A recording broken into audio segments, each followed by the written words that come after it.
disclaimer for all Gwyn players out there. We've got a couple things to talk about. Firstly, the Gwyn artifact change. She can no longer use one of the most powerful artifacts, Ring of Conversion. Secondly, if you're struggling to do the complete challenge, clear any adventure in a Fireteam with Attal, I've got a solution for you for that as well. Because let's be honest, trying to find a random who's playing Attal is pretty hard, but there is a nice and easy way to do it. First, let's talk about the Ring of Safeguarding change. So, if you use the Ring of Safeguarding, the Ring of Conversion on Gwyn or Yolda, it's no longer available. Perk effects that overlap with character ability mechanics will not take effect. It was too powerful. It was making both these characters extremely invulnerable, and they removed the ability for you to use it. It was a bit of a shame for anyone that went out of their way to upgrade one of these exotics, though. And if you did spend resources on it, check your mail, because you'll have something there for your efforts here. Dear Lightbearer, because the Ring of Conversion artifacts perk duplicates the effect of Gwyn and Yolda's abilities, out of careful consideration for balance, we've adjusted the artifact and added a prompt. We apologize for any inconvenience. Additionally, as you previously modified that artifact, we are issuing compensation. Thank you for your understanding, the Destiny Rising team. Now, you will get a mythic or exotic artifact, depending on whether or not you used a mythic or exotic artifact for Gwyn or Yolda in this case. I guess they've got a way to quickly tell who used what. Bit of a shame that it doesn't refund the used resources for it if anyone upgraded it, especially an exotic version, because you can't use it anywhere else at this point. But, you know, at least they did give out that bit of information, and props to the devs for giving us something to say sorry. Pretty responsive team, and it was pretty overpowered, let's be honest.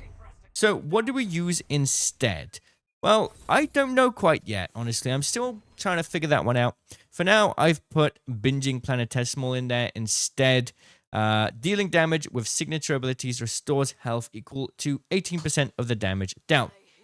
This is going to be particularly useful for anybody that has the second role, or the number 2 on the talent tree, because you can use Solar Salt twice, right? You've got 2 charges of it.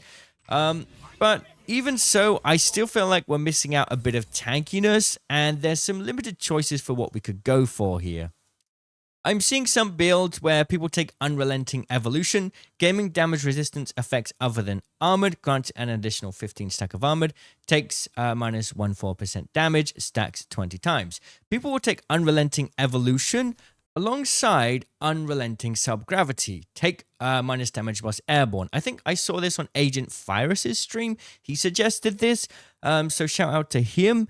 So he suggested to take this one. So you're just basically in the air. That will mean you're taking less damage, and at the same time, this should then proc alongside that the Unrelenting Evolution. Unrelenting Evolution. So sorry. That could be working. I personally, for now, I'm going just for Resolute Conjunction, taking less damage from sources within 15 meters, because I think that's quite a significant amount of damage reduction, and you're always going to be pretty close with Gwyn. And then that leaves up Binging Planetesimal for the only real choice we have here, if you don't go for that other combo we just talked about. Now, let's talk about also the weird quest going on right now. So they changed the Acclaim missions or quests to make them a little easier, but they made one that was inadvertently a lot harder. Complete challenge, clear any adventure in a Fireteam with Attal 3 times. Now, the easiest way to do this is probably to ask your friends to help, right? But there's actually a way I found, well, I didn't find it. I was struggling to figure it out myself, so I had a little browse on Reddit, and this is what I found. So shout out to this person here. Tenacious Anxiety. Play Gauntlet Blitz on normal mode and requeue until there's an AI Attal. No one ever plays the mode, so it's an easy way to get 5 AI companions. When I first saw this, I thought, no way we can do that. It's a very easy way to do it. So basically what you do is you go to Gauntlet Ops, you click Gauntlet Blitz, and then go normal, not heroic. And he's right. Hardly anyone plays this mode. So now all you need to do is click Start Matching, click Launch, only matchmake, and then wait some time. If it goes 30 seconds without finding any players, it will fill the match with bots. And basically, all you need to do is get a bot match with an Attal on the team. And I'll show you this now. If we get an Attal here, and we do, then we just play this match out to the end, and that'll count as progress towards this challenge. I've done it 3 times already, so I'm not going to do it. But that's an easy way to do it as well.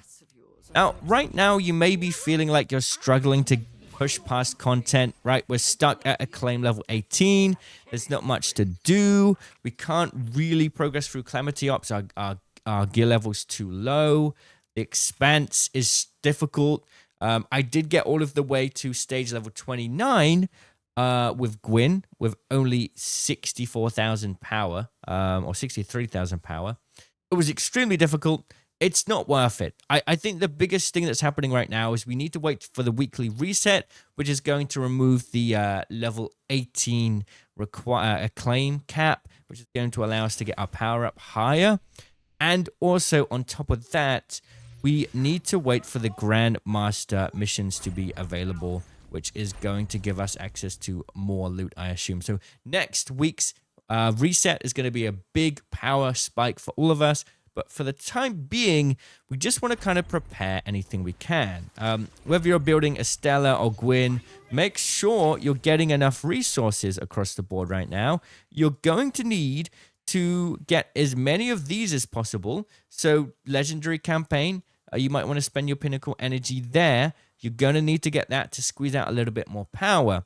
You're also going to need to try and get your hands on more of the things that are going to make you be able to refactor your artifacts better, especially this one. This is going to require a lot of pinnacle energy to farm as well. So these are 2 things you're going to need to really, really work towards over the next week before the next weekly reset so that you have the resources to upgrade your character. You're also going to need to try and get your hands on these. Some are available in the expanse if you haven't done the initial missions yet. I believe there's 5 up for grabs, which are fairly easy to do. The final 3 is going to be really hard until next week. Like I said, I've seen some teams do it, but you need about 64 to 65k power, or you need progress in your talent tree, honestly. For the Origin one, I'm seeing a lot of Gwynns and Yolders, and for the Eternity one, I'm seeing a lot of Estellas and Tantus. If you got a really strong Tantu, you could try it, or a really good Estella build. The main difficulty is right at the very end. The boss just does too much damage. You don't do enough damage to it. It's really, really difficult because of that. I've spent 3 hours trying to do it. It's basically impossible with the power rating I currently have. So just a quick heads up there, how to fix some things with Gwyn, and how to prepare for next week's big weekly reset, and to be prepared. Use your pinnacle energy wisely. Otherwise, next week, you're going to be struggling to get your hands on what you need to level up your character. Hopefully, you found this video useful. If you did, let me know, and I'll see you in the comments. Cheerio.